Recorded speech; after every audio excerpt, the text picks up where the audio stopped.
"Come, children," said Mama Bat. "It's time to go to bed. The moon is starting to set, and soon the sun will be up." The little bats flitted behind her, followed by Papa Bat. The family had been out all night looking for yummy insects to eat. One of the young bats had fallen behind, and twice his dad told him to catch up with the others. The little bat was very upset. He wanted to see the sunrise. He wanted to see the birds that fly during the day and the animals that wake up in the morning.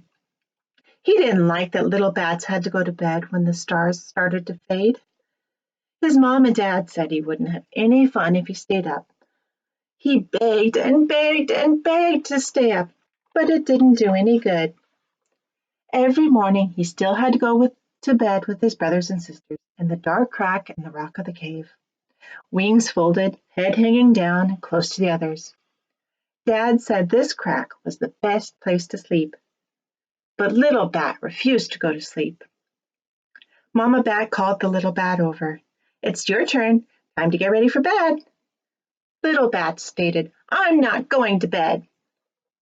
"Not going to bed?" said his father. "Why not?" Mama Bat said, "Maybe he's not feeling well. Maybe he had too much to eat." She was very worried. Little Bat replied, "I feel fine, but I want to see the sunrise and all the daytime birds and animals." Mama and Papa Bat looked at each other.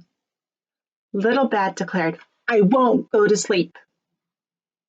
"Okay," said Dad, "then we won't make you. Go off and see the sunrise and the animals. We're going to bed." Little Bat flew away quickly before they could change their minds. He felt very brave. He knew how to take care of himself at night. Daytime couldn't be much different, he thought. The morning sky got brighter and brighter. His eyes were starting to hurt. The songbirds were starting to wake up and began to sing their good mornings.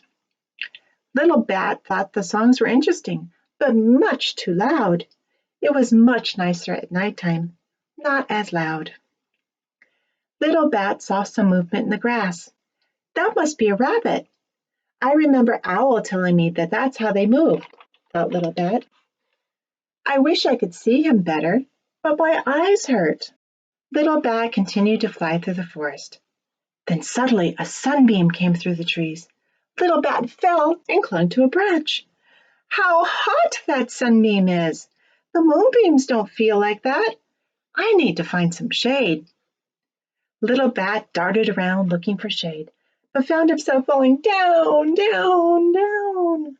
Oh, he landed in the grass, frightened. Mr. Crow had seen Little Bat fall and called to his friends, "Come here, someone has fallen." Rabbit, the goldfinches, the robins, the orioles, the woodpeckers, and lots of other birds came to see.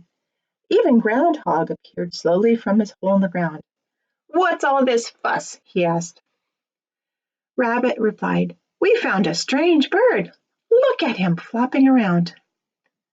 Woodpecker said, "That's not a bird. Look at his ears and nose. Birds don't have ears that stick out, or a nose. And he doesn't have a beak like a bird." "Well, he flies, so he must be a bird," said Rabbit. Chipmunk replied, "My cousin Flying Squirrel flies, but he's not a bird." Oriole cried, "He doesn't have any feathers." Goldfinch took a look at Bat's wings. "Look at the wings. They grow onto his legs and have little hooks on them," he observed. Groundhog got bored with the discussion and left. Soon the other animals started to lose interest as well. One by one, all the animals left.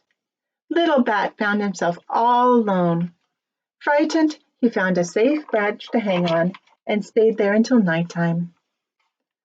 Once nighttime arrived, Little Bat quickly flew home. He hugged his mom and dad and told them all about his adventures.